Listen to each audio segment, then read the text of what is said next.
Hey guys, and today I'm going to show you how to change the oil and oil filter on a Kawasaki Mule Pro DX with electric steering. This is an LE model, and this is also a diesel, so this will be showing you how to change the oil on the diesel model specifically. Process might be the same for the gas, but I don't know. So for starters, on both sides of the bed, there'll be these latches, and if you have a automatic bed, you don't have to do this, but since it was a manual bed, all you do unlatch both sides, and it just simply lifts up. Do make sure there's nothing in the bed, however, because it will just fall out. So now let's go ahead and get into it. To start, I always like to take the oil cap off, just to make sure that I can get it off, because I have had scenarios where it was next to impossible to get off, and I had an empty oil, so I could not do anything with the vehicle. Next thing I always like to do is check to make sure that I have the right viscosity oil, which it does tell us on this little stamp. If you wonder where this stamp is, it is on the passenger side underneath the bed, next to this round looking thing. It will tell you the fuel is ultra low sulfur, and the engine oil is SAE 10W40. So let's just make sure we have the correct oil. Here is the oil we have. It is actually Kawasaki, and as you can see there is diesel use as well, and it is SAE 10W40, so we know we have the correct oil. You'll need 3 quarts of this, and you'll also need a oil filter. I am using an OEM Kawasaki genuine part. There's the part number. So I bought this off of a little kit on Amazon. It sends you these as well as a funnel with a new crush washer, so that is good. I will link in the description. I do highly recommend them. It would be Cycle Max. This is not sponsored or anything. This is just, I did like how well set up this was. So let's go ahead and before you get under and drain the fluid, there will be a panel right here, which you'll remove by using this tab down here. This one's broken, so we pulled off. But back in here, right there, you'll see the dipstick, which is hidden. Just make sure that you have it. I like to just pull it out just like that for the moment while I drain the oil, just to let more air flow into the pan. Okay, so next up we're going to do is we're going to drain the oil. There is a hole in the splash pan to drain the oil from, and I would also like to show you where this is the passenger side of the engine. Here is the oil cap and all of that, the intake box. And if you reach your hand straight down here, you will feel, let me see if I can get that on camera. Right there, that is the oil filter. There is enough room for you to put your hand, almost not enough room, but there is enough room for you to put your arm down in there to take it off if you want to. There are 2 Phillips head screw clamps holding this box on, and you could remove that and get that out of your way, and that would give you more room to get that out. But for me, I'm just gonna screw it with that.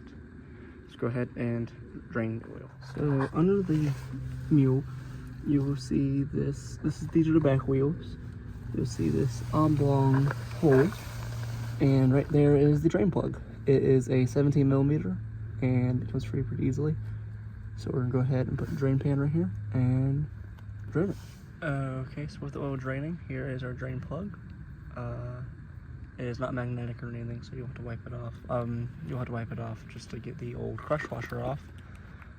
So there's the old one, there's the new one. The new one is quite a bit thicker, but I think that'll be okay. So we're gonna go ahead and slip the new crush washer on.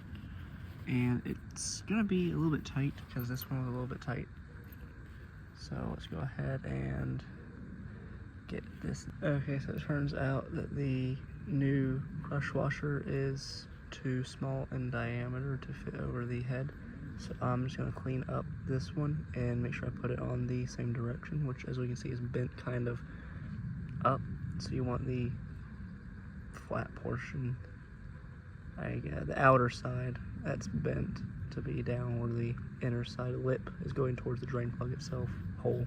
Okay, so now that the oil has stopped draining, we can go ahead and take off the oil filter. Again, the oil filter is located on the, the back, if we're going to consider this the front. This is towards the cabin, so the back of the engine near the injection pump, just straight down here. So I'm going to go ahead and get this off, and then I will fairly new part.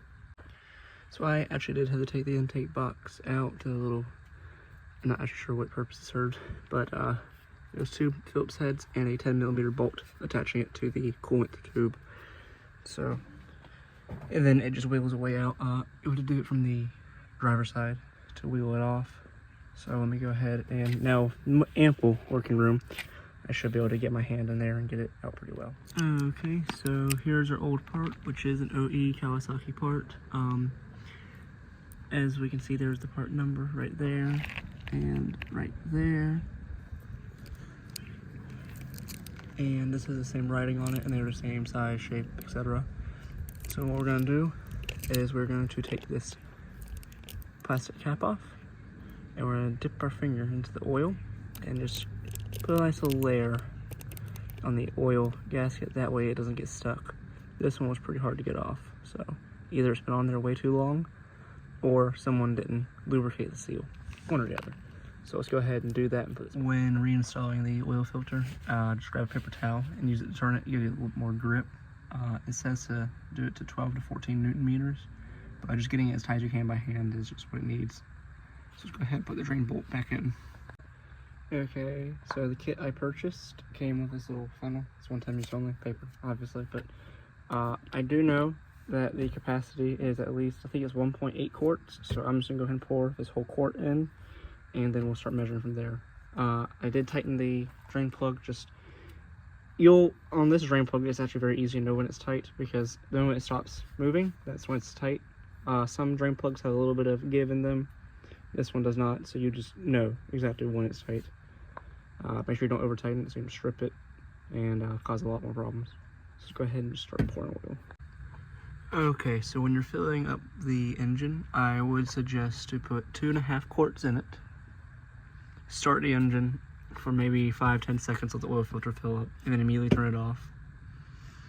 And then check it, and then fill until you get to the full line, which is that top dot, and I am exactly on it now. This used almost all of it, except for 4 ounces. So out of the 3 quarts, 4 ounces is left. So that tells you exactly how much to use.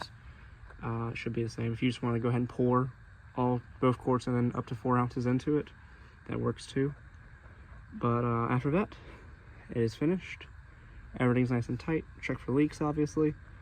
Hope this helps, and I'll see you guys next time.